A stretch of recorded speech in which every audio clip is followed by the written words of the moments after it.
Students તો આજે આપણે ઇલેક્ટ્રિકલ ઇન્સ્ટ્રુમેન્ટ નું પહેલું ચેપ્ટર જેનું નામ છે ઇલેક્ટ્રિકલ મેઝરમેન્ટ સિસ્ટમ. હવે પેલો ક્વેશ્ચન જોઈએ તો કે માપણીની સામાન્ય પ્રણાલી જનરલાઇઝ સિસ્ટમ ઓફ મેઝરમેન્ટ. કોઈ પણ મેઝરમેન્ટ કરવું હોય, કોઈ પણ સિસ્ટમનું મેઝરમેન્ટ કરવું હોય તો એની જનરલ સિસ્ટમ કેવી હોય તો કે આ એનો બ્લોક ડાયાગ્રામ છે. હવે પેલા શું છે કે ઇનપુટ ક્વોન્ટિટી. હવે ઇનપુટ આપણે આપી દીધું સેન્સિંગ સ્ટેજને. સેન્સિંગ સ્ટેજ નું કામ શું છે તો કે ઇનપુટ ક્વોન્ટિટી છે આપણે એને આપેલી છે એને સેન્સ કરી અને બીજા સ્ટેજ પર પહોંચાડવી છે. બીજું સ્ટેજ છે ઇન્ટરમીડિયેટ સ્ટેજ. હવે માની લો કે સેન્સિંગ સ્ટેજ ઇનપુટ ક્વોન્ટિટી આપણે ઇલેક્ટ્રિકલ આપી જેમ કે વોલ્ટેજ, કરંટ ને તો ડાયરેક્ટ બીજા સ્ટેજમાં વયું જાય ઇન્ટરમીડિયેટ સ્ટેજ. હવે માન્યું કે ઇલેક્ટ્રિકલ ક્વોન્ટિટી નથી આપી, નોન ઇલેક્ટ્રિકલ આપી જેમ કે ટેમ્પરેચર છે, પ્રેશર છે, ફોર્સ છે, એ આપણે સેન્સિંગ સ્ટેજને આપી. તો સેન્સિંગ સ્ટેજ એને સેન્સ કરી અને ઇલેક્ટ્રિકલ નું નોન ઇલેક્ટ્રિકલમાં ફેરવી નોન ઇલેક્ટ્રિકલનું ઇલેક્ટ્રિકલમાં ફેરવી અને પછી ઇન્ટરમીડિયેટ સ્ટેજને આવશે. હવે જે ક્વોન્ટિટી નોન ઇલેક્ટ્રિકલ ક્વોન્ટિટીનું ઇલેક્ટ્રિકલમાં ફેરવે એને શું કહેવાય તો કે ટ્રાન્સડ્યુસર. હવે એ ઇલેક્ટ્રિકલ ક્વોન્ટિટીમાં ફરી અને ક્યાં આપ્યું તો કે ઇન્ટરમીડિયેટ સ્ટેજમાં. હવે ઇન્ટરમીડિયેટ સ્ટેજ શું છે? ત્યાં જે સિગ્નલ આપણે એને આપ્યું હવે એને એક મેગ્નિટ્યુડ સુધી વધારવું હોય અથવા સિગ્નલને ઘટાડવું હોય તો એના માટે આપણે ઇન્ટરમીડિયેટ સ્ટેજ વાપરીએ. માની લ્યો કે 5 એમ્પિયર ઇનપુટ આપ્યું છે અને આપણા આઉટપુટમાં 10 એમ્પિયર જોતું હોય તો ઇન્ટરમીડિયેટ સ્ટેજ શું કરે કે એ 5 એમ્પિયરનું એ 10 એમ્પિયરમાં ફેરવી અને ડેટા પ્રેઝન્ટેશન સ્ટેજમાં એને આપશે. હવે ડેટા પ્રેઝન્ટેશન સ્ટેજ શું છે તો કે જે તે આઉટપુટ ઇન્ટરમીડિયેટ સ્ટેજે આપ્યું છે એ શું કરે પ્રેઝન્ટ કરે કાં તો એનાલોગ ક્વોન્ટિટીમાં પોઈન્ટર થી અથવા ડિજિટલ સિસ્ટમમાં જેમાં ડિજિટલી નંબર લખેલું આવે. એ કોનું કામ છે પ્રેઝન્ટ કરવાનું તો કે ડેટા પ્રેઝન્ટેશન સ્ટેજનું. હવે આવે ઓક્સિલરી પાવર ડ્રાઇવિંગ સોર્સ. એનું કામ શું છે તો કે ઇન્ટરમીડિયેટ સ્ટેજ અને સેન્સિંગ સ્ટેજને કંઈક ડીસી સપ્લાય જોતો હોય. એ ડીસી સપ્લાય કોનાથી મળશે તો કે auxiliary power driving source. DC supply જે ઇન્ટરમીડિયેટ અને સેન્સિંગ સ્ટેજને આપે એ કોનું કામ છે તો કે ઓક્સિલરી પાવર સપ્લાય. હવે આવે છે ટાઈપ ઓફ ઇન્સ્ટ્રુમેન્ટ. તો ઇન્સ્ટ્રુમેન્ટના બે ટાઈપ છે. પહેલું છે એબ્સોલ્યુટ અને સેકન્ડરી ઇન્સ્ટ્રુમેન્ટ અને બીજું છે ઇન્ડિકેટિંગ, રેકોર્ડિંગ અને ઇન્ટિગ્રેટિંગ. તો હવે આપણે જોઈએ એબ્સોલ્યુટ અને સેકન્ડરી ઇન્સ્ટ્રુમેન્ટ કોને કહેવાય. એબ્સોલ્યુટ પ્રકારના ઇન્સ્ટ્રુમેન્ટ માપેલ ક્વોન્ટિટી ને ઇન્સ્ટ્રુમેન્ટના કોન્સ્ટન્ટ રૂપમાં દર્શાવે છે. એબ્સોલ્યુટ શું છે કે જે કોન્સ્ટન્ટ રૂપમાં દર્શાવતું હોય કે એબ્સોલ્યુટ એટલે આ જ એનો આઉટપુટ આવશે એ શું કહેવાય તો કે એબ્સોલ્યુટ ક્વોન્ટિટી. એવી જ રીતે સેકન્ડરી ક્વોન્ટિટી માને આ પ્રકારના ઇન્સ્ટ્રુમેન્ટને કેલિબ્રેશનની જરૂર નથી. એક્ઝામ્પલ તરીકે તો કે સ્ટ્રેન્જ ગેલ્વેનોમીટર કરંટ માપે છે પરંતુ તે ક્વોન્ટિટીની કિંમત પોટેન્શિયલ ડિફ્લેક્શન થીટાના સ્ટેજ, કોઇલની રેડિયેશન આર, કોઇલના આટા એન અને પૃથ્વીના મેગ્નેટિક ફિલ્ડ હોરિઝોન્ટલ એના રૂપમાં દર્શાવે. હવે સેકન્ડરી ક્વોન્ટિટી જોઈએ તો કે જો કેલિબ્રેશન કરીને ડાયલ પર આંકડા લખેલ હોય તો તેને ક્વોન્ટિટીનું માપન કરી શકે. સેકન્ડરી ક્વોન્ટિટી શું હોય તો તેનું કેલિબ્રેશન કરી અને ડાયલ ટાઈપના આંકડામાં એનું માપન કરી શકતું હોય તો એ સેકન્ડરી ક્વોન્ટિટી. હવે આવે છે ઇન્ડિકેટિંગ, રેકોર્ડિંગ અને ઇન્ટિગ્રેટિવ. ઇન્ડિકેટિંગ ક્વોન્ટિટી કોને કહેવાય તો કે ખાલી એ ક્વોન્ટિટી જે કોઈ પણ વસ્તુ આપણે માપી છે એને દર્શાવે છે ખાલી. એ પ્રકારની ક્વોન્ટિટીને શું કહેવાય ઇન્ડિકેટિંગ ક્વોન્ટિટી. દર્શાવે છે એની રીતેથી તો કે પોઈન્ટરની મદદથી કા ડિજિટલ સિસ્ટમની મદદથી. હવે આવે છે રેકોર્ડિંગ પ્રકારનું. તો કે એ દર્શાવવાની સાથે સાથે આગલા રેકોર્ડ કરે, સ્ટોર કરીને રાખે એને શું કહેવાય રેકોર્ડિંગ પ્રકારનું ઇન્સ્ટ્રુમેન્ટ. રેકોર્ડિંગ પ્રકાર શું છે તો કે ઇન્ડિકેટ કરવાની સાથે સાથે એ રેકોર્ડ કરે તો એ કયા પ્રકારનું ઇન્સ્ટ્રુમેન્ટ છે તો કે રેકોર્ડિંગ પ્રકાર. હવે ઇન્ટિગ્રેટિંગ પ્રકારનું તો કે મીટર અમુક ગાળા દરમિયાન કોઈ ક્વોન્ટિટીનો સરવાળો દર્શાવે છે. અમુક પ્રકારના મીટર શું હોય તો અમુક ગાળા દરમિયાન શું કરે એ કોઈ પણ ક્વોન્ટિટીનો સરવાળો બતાવે અને એ ક્વોન્ટિટી કેટલી ઝડપથી બદલાય તેને દર્શાવે તો એ શું થયું ઇન્ટિગ્રેટિંગ ટાઈપનો ઇન્સ્ટ્રુમેન્ટ. બે પ્રકારના હતા, પહેલું એબ્સોલ્યુટ અને સેકન્ડરી, અને પછી આવે છે ઇન્ડિકેટિંગ, રેકોર્ડિંગ અને ઇન્ટિગ્રેટિંગ. આની વ્યાખ્યા તમને પૂછશે 3 માર્કમાં અથવા 4 માર્કમાં કે ઇન્સ્ટ્રુમેન્ટના પ્રકાર જણાવો, તો પહેલા એબ્સોલ્યુટ અને સેકન્ડરી લખવાનું અને પછી ઇન્ડિકેટિંગ, રેકોર્ડિંગ અને ઇન્ટિગ્રેટિંગ.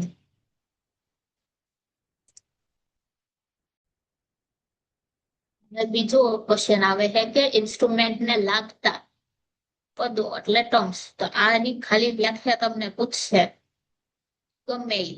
હવે એમાં આપણે પેલું જોઈએ છે રેન્જ. તો રેન્જ કોને કહેવાય કે કોઈ પણ માપન શક્તિની આપણે રેન્જ નક્કી કરી લીધી. માની લ્યો કે આપણે કોઈ પણ ફ્રીજ છે, એસી છે અથવા કોઈ પણ ક્વોન્ટિટી છે, એની રેન્જ શું નક્કી કરી 0 થી 10 એમ્પિયર સુધી. તો એની મિનિમમ વેલ્યુ કેટલી થાય 0 અને મેક્સિમમ કેટલી તો કે 10. જે કોઈ પણ ઇન્સ્ટ્રુમેન્ટ મિનિમમ અને મેક્સિમમ કિંમત દર્શાવતું હોય એને શું કહેવાય રેન્જ. હવે સાચી કિંમત તો કે એક અસંખ્ય રીડિંગની સરેરાશ છે જ્યાં વિવિધ કારણને લીધે એવરેજ ડેવિએશન શૂન્ય છે. સરેરાશ ટ્રુ વેલ્યુ શું છે તો કે આપણે એક કોઈ પણ કિંમતનું સરેરાશ લઈ લીધું અને એનું આ જવાબ તમારું 0 આવે તો એ શું થયું એની સાચી કિંમત. હવે ઇન્ડિકેટિંગ વેલ્યુ તો કે મીટરથી આપણે કોઈ પણ ઇન્સ્ટ્રુમેન્ટ કોઈ પણ વેલ્યુને ઇન્ડિકેટ કરતું હોય, દર્શાવતું હોય તો એને શું કહેવાય ઇન્ડિકેટિંગ વેલ્યુ. ત્રુટિ એટલે એરર. એરર કોને કહેવાય તો કે સાચી કિંમત અને ઇન્ડિકેટ કરેલી કિંમતમાં જે તફાવત આવે એને ત્રુટિ કહેવાય. સાચી કિંમત અને ઇન્ડિકેટ કરેલી કિંમત કોઈ પણ ઇન્સ્ટ્રુમેન્ટની હોય એમાં કોઈ પણ તફાવત આવતો હોય એને શું કહેવાય ત્રુટિ. હવે જોઈ લઈએ કે પર્સન્ટેજ ત્રુટિ કોને કહેવાય તો કે એને ઇન્ડિકેટ કરેલી કિંમત માઇનસ સાચી કિંમત છેદમાં સાચી કિંમત ગુણ્યા 100 કરીએ તો શું મળી જાય આપણે પર્સન્ટેજ એરર. હવે કરેક્શન. તો કરેક્શન શું છે કે ટ્રુ વેલ્યુ જે આપણે મળી એના માટે ઇન્ડિકેટ કરેલી કિંમતમાં જેટલો ફેરફાર થયો અને એમાં આપણે સુધારો કરવો પડતો હોય એને શું કહેવાય કરેક્શન. કરેક્શન એટલે સાચી કિંમત આપણે આપી દીધી અને ઇન્ડિકેટ કરેલી કિંમત આપણે ગોઈતી. હવે એ બે વચ્ચે ફેરફાર થાય એને કીધું ત્રુટિ. હવે એ ત્રુટિને એરરને સુધારવા માટે આપણે જે તે કોઈ પણ ફેરફાર અથવા સુધારો કરવો પડે કોઈ પણ ઇન્સ્ટ્રુમેન્ટમાં એને શું કહેવાય છે કરેક્શન. હવે સેન્સિટિવિટી તો કે આઉટપુટ રિસ્પોન્સ અને ઇનપુટના ચોક્કસ ફેરફારના ગુણોત્તરને સેન્સિટિવ. આપણે જેટલું ઇનપુટ આપ્યું અને આપણે જેટલું આઉટપુટ મળે એ બેમાં કેટલો ફેરફાર છે એ ગુણોત્તરને શું કહેવાય તો કે સેન્સિટિવિટી. હવે સેન્સિટિવિટીના પ્રકાર કયું છે સ્કેલ સેન્સિટિવિટી. તો કે સ્કેલ રીડિંગમાં કોઈ પણ ફેરફાર આવ્યો હોય ઇનપુટ અને આઉટપુટ એનો ગુણોત્તર જે આવતો હોય એને શું કહેવાય સ્કેલ સેન્સિટિવિટી. એવી જ રીતે રિઝોલ્યુશન સેન્સિટિવિટી તો કે ઇન્સ્ટ્રુમેન્ટના અસરકારક રિસ્પોન્સ માટે માપેલી ક્વોન્ટિટી માપ કરવા પડતા ઓછામાં ઓછા ફેરફાર. આપણે કોઈ પણ ઇન્સ્ટ્રુમેન્ટની માપી ક્વોન્ટિટીને એમાં હાવ ઓછામાં ઓછો જો ફેરફાર કરવો પડતો હોય તેના શું કહેવાય છે રિઝોલ્યુશન સેન્સિટિવિટી. એની પછી આવે છે એક્યુરેસી એટલે ચોકસાઈ. આ દર વખતે પૂછશે કે એક્યુરેસી અને પ્રિસિશન કોને કહેવાય. હવે એક્યુરેસી એટલે શું છે કે કોઈ પણ રીડિંગની ટ્રુ કિંમત નજીક આપણે રીડિંગ દર્શાવીએ અથવા રીડિંગ આવે તેને કહેવાય એક્યુરેસી. ચોકસાઈ આવે એક બે પોઈન્ટનો જ ખાલી ફેરફાર જો આવતો હોય એને શું કહેવાય એક્યુરેસી એટલે ચોકસાઈ. એક્યુરેસી એ ઇન્સ્ટ્રુમેન્ટનું રીડિંગ કરેલી હદે ટ્રુ કિંમતની નજીક છે તે દર્શાવે છે. હવે એક્યુરેસી બરાબર તો કે scale reading minus true value ના છેદમાં સ્કેલ રીડિંગ ગુણ્યા 100 એટલે આપણે શું મળી જાય એક્યુરેસી. હવે માની લ્યો કે 0 થી 20 એમ્પિયરનું રેન્જનું કોઈ પણ એમીટર છે એ 5.2 એમ્પિયર દર્શાવે છે જ્યાં કરંટની ટ્રુ કિંમત કેટલી છે 5 એમ્પિયર. તો એક્યુરેસી શું આવે 5.2 માઇનસ 5 છેદમાં 5.2 ગુણ્યા 100 તો જવાબ શું આવી ગયો 3.85%. હવે શું છે તો કે એક્યુરેસી બરાબર શું થાય તો કે ફૂલ સ્કેલ ડિફ્લેક્શન પ્લસ 1.1% નો ફેરફાર. હવે એક્યુરેસી અને પ્રિસિશનમાં ફેરફાર શું છે તો એક્યુરેસી એ માપેલ રાશિની ટ્રુ કિંમત કેટલી નજીક છે એ દર્શાવે છે. પ્રિસિશન શું છે કે એક ગ્રુપના રીડિંગ વચ્ચેનું એગ્રીમેન્ટ એટલે એક સરખાપણ દર્શાવે છે. એક્યુરસી શું હોય તો કે ટ્રુ વેલ્યુ કિંમતથી કેટલી નજીકમાં આપણે જે માપેલી કિંમત છે એ શું દર્શાવે એક્યુરસી. અને પ્રિસિશન એક ગ્રુપનો સમાવેશ કરી અને કેટલા એકબીજાથી સખા છે તે દર્શાવે. હવે પ્રિસિશન માટે બે વસ્તુ જોઈએ છે તો કે કન્ફર્મેટરી અને સિગ્નિફિકન્ટ ડિજિટલની સંખ્યા. જ્યારે એક્યુરેસી માટેની બે વસ્તુ આવશ્યક હોય તો કે પ્રિસિશન અને સિગ્નલની ટ્રુ વેલ્યુ સાથેની નજીકતા. એક્યુરસી શું જોઈએ પ્રિસિશન અને ટ્રુ વેલ્યુ સાથેની નજીકતા. અને પ્રિસિશન માટે શું જોઈએ તો કન્ફર્મિટી અને સિગ્નિફિકન્ટ ડિજિટ. હવે આવે છે ત્રુટિના સોર્સ, ત્રુટિના ગોત. હવે ત્રુટિ કઈ શેના લીધે થઈ શકે તો કે ઇક્વિપમેન્ટ એરર થાય છે, પછી ઇન્સ્ટ્રુમેન્ટ એરર થાય છે, સ્થાપના એરર થાય છે અને ડાયમેટિક રિસ્પોન્સ એરર અને ઓપરેશનલ એરર. હવે ઇક્વિપમેન્ટ એરર એટલે તો કે ઇક્વિપમેન્ટ બનાવવા માટેની ડિઝાઇનની મર્યાદા અને તેના ભાગોને ટોલરન્સ લીધે આ પ્રકારની ત્રુટિ થાય. હવે ઇન્સ્ટ્રુમેન્ટ આપણે બનાવ્યું હોય તેની ડિઝાઇનમાં જે તે કંઈ ફેરફાર આવ્યો હોય એના લીધે કોઈ પણ એરર થતી હોય તો એને શું કહેવાય છે ઇન્સ્ટ્રુમેન્ટ એરર. હવે સ્કેલના ખોટા અથવા ત્રુટિના કેલિબ્રેશનને લીધે કેલિબ્રેશન એરર આવે છે. જ્યારે ઇનપુટ અને આઉટપુટનો સંબંધ રેખીય નથી આવતો તેના લીધે લિનિયરિટી એરર. પછી આવે છે ઇક્વિપમેન્ટ ઇન્ટરડિફ્લેક્શન એરર એટલે અનિયમિતતાનું ડિફ્લેક્શન થાય. ડિફ્લેક્શન એટલે પોઇન્ટર એમને ફરતું રહે અથવા એમને હિલા રાખે તો એના લીધે એરર આવે. એને શું કહેવાય ઇન્ટરફિરન્સ એરર. પછી ઇન્સ્ટોલેશન, સ્થાપનામાં આપણે કોઈ પણ ઇક્વિપમેન્ટનું ઇન્સ્ટોલેશન કરીએ એના લીધે કોઈ પણ ડિઝાઇનમાં ફેરફાર આવે અથવા વાતાવરણમાં ફેરફાર અથવા વાતાવરણના ઉપયોગમાં ફેરફાર આવે એના લીધે જે એરર આવે એને શું કહેવાય તો કે સ્થાપના એરર. પછી ડાયનામિક રિસ્પોન્સ એરર તો કે ઇન્સ્ટ્રુમેન્ટને ઇનપુટ આપેલ અને તેના ડાય પર રીડિંગ મળે તે બે વચ્ચે ચોક્કસ સમય લાગે છે. એ સમયમાં કાંઈ પણ ફેરફાર થાય તો એના લીધે કોઈ પણ એરર ઉત્પન્ન થાય એ એરરને શું કહેવાય ડાયનામિક રિસ્પોન્સ એરર.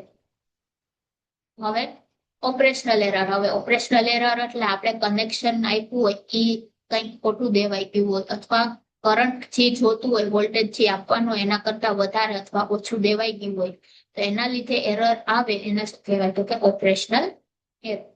હવે આવે છે ત્રુટિઓના પ્રકાર. ત્રુટિઓના 3 પ્રકાર છે. પહેલું ગ્રોસ એરર, સિસ્ટમેટિક એરર અને રેન્ડમ એરર. હવે ગ્રોસ એરર એટલે તો કે ઓપરેટર દ્વારા રીડિંગ લેવામાં કોઈ પણ ફેરફાર થયો હોય એના લીધે જે એરર થાય એને શું કહેવાય ગ્રોસ એરર. હવે એના ગ્રોસ એરર શું કામે થાય તો કે વાયરમાં કેલિબ્રેશનમાં કંઈ ભૂલ થઈ ગઈ હોય અથવા ઘણી વખતે શું થઈ ગયું હોય કે સરેરાશ કિંમત લીધી હોય એનું કેલ્ક્યુલેશનમાં ફેરફાર થઈ ગયું હોય એક કરતા વધારે વ્યક્તિ કોઈ રીડિંગ લેતું હોય એના લીધે એરર થાય તો એ સેવ થ્રુ ગ્રોસ એરર. હવે આવે છે સિસ્ટમેટિક એરર. તો એ રેગ્યુલર પ્રકારની એરર. હવે સિસ્ટમેટિક એરરના પાછા બે છે તો કે ઇન્સ્ટ્રુમેન્ટ એરર અને એન્વાયરમેન્ટ એરર. ઇન્સ્ટ્રુમેન્ટ એરર કોને કહેવાય તો કે ઇન્સ્ટ્રુમેન્ટની યાંત્રિક રચનાને કારણે કોઈ પ્રકારની ત્રુટિ આવે તો એને શું કહેવાય ઇન્સ્ટ્રુમેન્ટ એરર. હવે એને દૂર કરવાની કઈ રીત છે તો કે માપવાની રીતની વ્યવસ્થા આપણે બદલાવી શકીએ. ત્રુટિ જાણ્યા પછી એનું કરેક્શન કરવાની જરૂર પડે તો ઇન્સ્ટ્રુમેન્ટને ફરીથી કેલિબ્રેટ કરવું અને ઇન્સ્ટ્રુમેન્ટની વ્યવસ્થિત પસંદગી કરવા. ઇન્સ્ટ્રુમેન્ટ એરર એટલે આપણે કોઈ મેકેનિકલ ડેમેજ થયું હોય અથવા મેકેનિકલી કોઈ એરર આવી હોય એને શું કહેવાય ઇન્સ્ટ્રુમેન્ટ એરર. એવી જ રીતે એન્વાયરમેન્ટ એરર કોને કહેવાય તો કે વાતાવરણમાં કંઈ ફેરફાર થાય એના લીધે કોઈ ત્રુટિ આવે એને શું કહેવાય એન્વાયરમેન્ટલ એરર.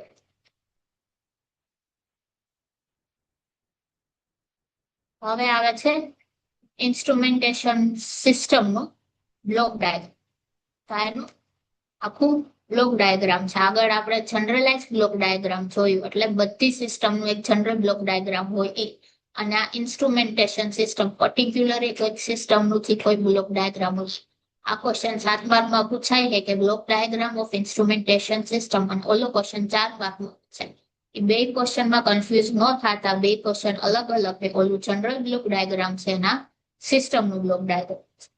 હવે જોઈએ કે પેલા આપણે ઇનપુટ આપ્યું. હવે ઇનપુટ આપ્યું એ કોને આપશું તો કે પ્રાઇમરી સેન્સિંગ ડિવાઇસ ને. એ શું કરે, જે તે ઇનપુટ આપ્યું છે એને સેન્સ કરી અને એ કોને આપશે, ટ્રાન્સડ્યુસર. હવે ટ્રાન્સડ્યુસર સ્ટેજ નું કામ શું છે કે નોન ઇલેક્ટ્રિકલ વસ્તુ હોય, નોન ઇલેક્ટ્રિકલ ક્વોન્ટિટી, માની લ્યો ટેમ્પરેચર હે, મોઇસ્ચર હે, ફોર્સ છે, પ્રેશર હે, એ બધું કોનેમાં ફેરવીને આપે, આપણે ઇલેક્ટ્રિકલમાં ફેરવીને આપે તો એને શું કહેવાય, ટ્રાન્સડ્યુસર. હવે ઈ વસ્તુ અહીંયા થાય છે, નોન ઇલેક્ટ્રિકલ નું ઇલેક્ટ્રિકલમાં ફેરવીને આપે, બિન વિદ્યુત નું યા વિદ્યુતમાં ફેરવીને. તો ઈ ક્યાં ફેરવવાનું તો કે ટ્રાન્સડ્યુસર સ્ટેજમાં. હવે ઇલેક્ટ્રિકલમાં ફેરવી અને ક્યાં મૂકી દીધું, મેજરમેન્ટ સ્ટેજમાં. ત્યાં શું કરે, જે તે ક્વોન્ટિટીનું જે તે વેલ્યુ અથવા રેન્જને ઈ માપી અને એ માપેલી વેલ્યુ કોને આપશે, ઇન્ટરમીડિયેટ મોડિફાઈંગ સ્ટેજ. ઇન્ટરમીડિયેટ મોડિફાઈંગ સ્ટેજ શું કરે, એને મોડિફાઈ કરે. એટલે જે તે સિગ્નલ આપણે ટ્રાન્સમિશનમાં જોતું હોય એને ઈ લેવલ સુધી પહોંચાડી અને કોને આપી દે ટ્રાન્સમિશન સ્ટેજમાં. ટ્રાન્સમિશન સ્ટેજ થી પછી ક્યાં દે, ઇન્ડિકેશનમાં. જ્યાં શું કરે કે ઇન્ડિકેટ કરે કે જે તે વેલ્યુ આપણે મળી છે એનું કેટલી રેન્જ છે અથવા કેટલી કિંમત છે. હવે જે કોઈ રેકોર્ડિંગ પ્રકારનું ઇન્સ્ટ્રુમેન્ટ હોય તો એ શું કરે, એને રેકોર્ડ કરીને રાખશે અને કંટ્રોલ સિસ્ટમ એનું કંટ્રોલિંગ કરે. જો એ ઇન્સ્ટ્રુમેન્ટ રેકોર્ડિંગ પ્રકારનું નહીં હોય, ખાલી ઇન્ડિકેટિંગ પ્રકારનું હોય તો અહીંયા સુધી પૂરું થઈ જાય અને આગળનું રેકોર્ડિંગ અને કંટ્રોલ સિસ્ટમ એમાં નહીં આવે. અને રેકોર્ડિંગ પ્રકારનું હોય તો એ રેકોર્ડ કરી અને એને કંટ્રોલ કરશે. આજે આપણે 3 થી 4 ક્વેશ્ચન જોયું. પેલું કે બ્લોક ડાયાગ્રામ, ઇન્સ્ટ્રુમેન્ટેશન સિસ્ટમ. પછી એનું જનરલ બ્લોક ડાયાગ્રામ, ત્રુટિ કોને કહેવાય અને એના પ્રકારો અને એના થવાના કારણો કઈ કઈ લીધે થાય છે, અને બીજી બધી ડેફિનેશન છે. આજે આપણે અહીંયા સુધી રાખીએ, કાલે આગળ જોશું. Thank you.